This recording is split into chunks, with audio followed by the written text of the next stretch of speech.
Les enjeux du crédit interentreprise en images. Qu'est-ce que le crédit interentreprise ? Le crédit interentreprise, c'est l'ensemble des créances que les entreprises détiennent les unes sur les autres dans le cadre de leurs échanges commerciaux.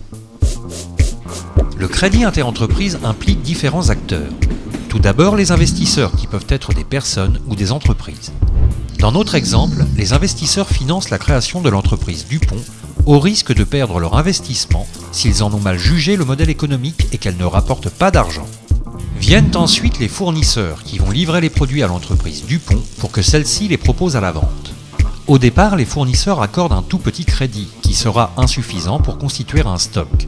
C'est pourquoi les investisseurs doivent aussi investir à ce stade pour constituer le stock de marchandises de l'entreprise. Ils doivent donc constituer le besoin en fonds de roulement ou BFR. En plus du financement apporté par les investisseurs, les banques prêtent de l'argent pour que l'entreprise puisse se constituer ce besoin en fonds de roulement et commencer à faire des affaires. Pour cela, l'entreprise Dupont va vendre ses produits à des clients, qui peuvent être des personnes, mais aussi et surtout des entreprises. À ce stade, l'entreprise Dupont prend à son tour un risque, puisqu'elle accorde également un crédit à ses clients. Pour gérer ce risque client, l'entreprise Dupont fait alors appel à des conseillers experts comme les assureurs, les facteurs, les cabinets de recouvrement, les avocats, les huissiers, etc., etc. Ces experts conseillent l'entreprise sur les démarches préventives et curatives liées à la gestion du risque client, aux impayés et au crédit interentreprise. On pourrait croire que le meilleur moyen de limiter le risque client consiste à vendre comptant plutôt que d'accorder un crédit à ses clients. Toutefois, il faut savoir que cette stratégie a un impact direct sur le chiffre d'affaires. En effet, examinons ce qui se passerait si l'entreprise Dupont décidait de ne vendre que comptant. Dans ce cas de figure, l'entreprise Dupont ne connaîtrait effectivement jamais d'impayés, mais elle verrait vite son chiffre d'affaires plafonné puisqu'en imposant le paiement comptant à ses entreprises clientes, elle inciterait la grande majorité d'entre elles à se tourner vers la concurrence.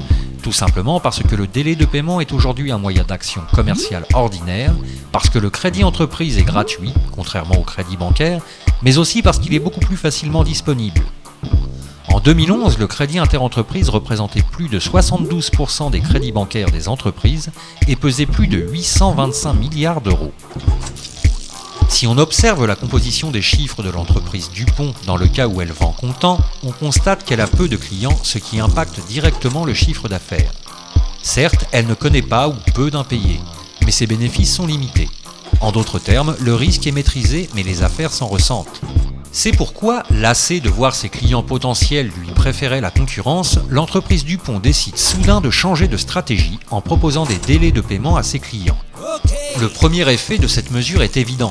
En s'alignant sur les facilités de paiement de ses concurrents, l'entreprise Dupont leur reprend très vite des clients et voit bientôt son carnet de commandes grossir en conséquence. Mais ce n'est pas tout, car en observant les chiffres de l'entreprise après qu'elle ait proposé des délais de paiement, on constate qu'elle a multiplié son chiffre d'affaires par 5, puisqu'elle compte davantage de clients, et sa marge par 6, puisqu'en commandant de plus grosses quantités à ses fournisseurs, elle achète moins cher et réalise ainsi des économies d'échelle. Toutefois, on constate également, et très logiquement, qu'en faisant crédit à ses clients, l'entreprise Dupont a subi 15 fois plus d'impayés pour des bénéfices multipliés quant à eux par 5. Les entrepreneurs ont tendance à penser que, dans le cadre du crédit interentreprise, les pertes sont acceptables, à condition d'être raisonnables. Elles représentent une partie du chiffre d'affaires, elles sont intégrées dans les prix, et surtout, vouloir les éviter à tout prix n'est pas bon pour les affaires. Pour autant, il ne faut pas négliger ces impayés et gérer le risque client en permanence. C'est le prix à payer pour continuer à dégager 5 fois plus de bénéfices que celui qui vend comptant. D'autant plus qu'il est un seuil au-delà duquel ces pertes sèches peuvent littéralement mettre toute l'entreprise en péril.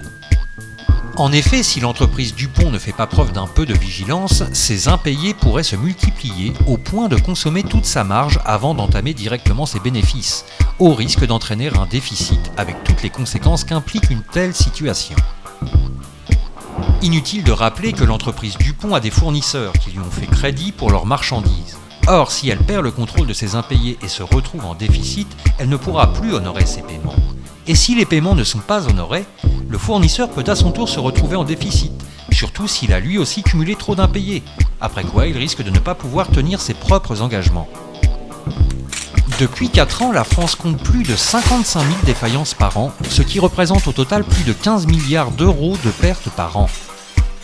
Subir des impayés est aujourd'hui la première source de défaillance des entreprises qui peuvent s'entraîner les unes les autres dans leur chute comme des dominos.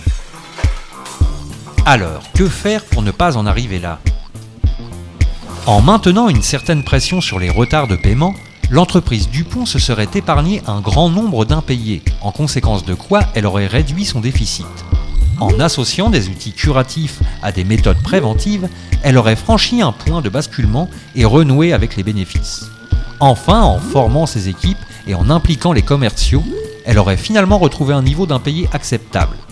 Mais l'entreprise Dupont, même hors de danger, ne devra jamais relâcher la pression sur ses retards de paiement.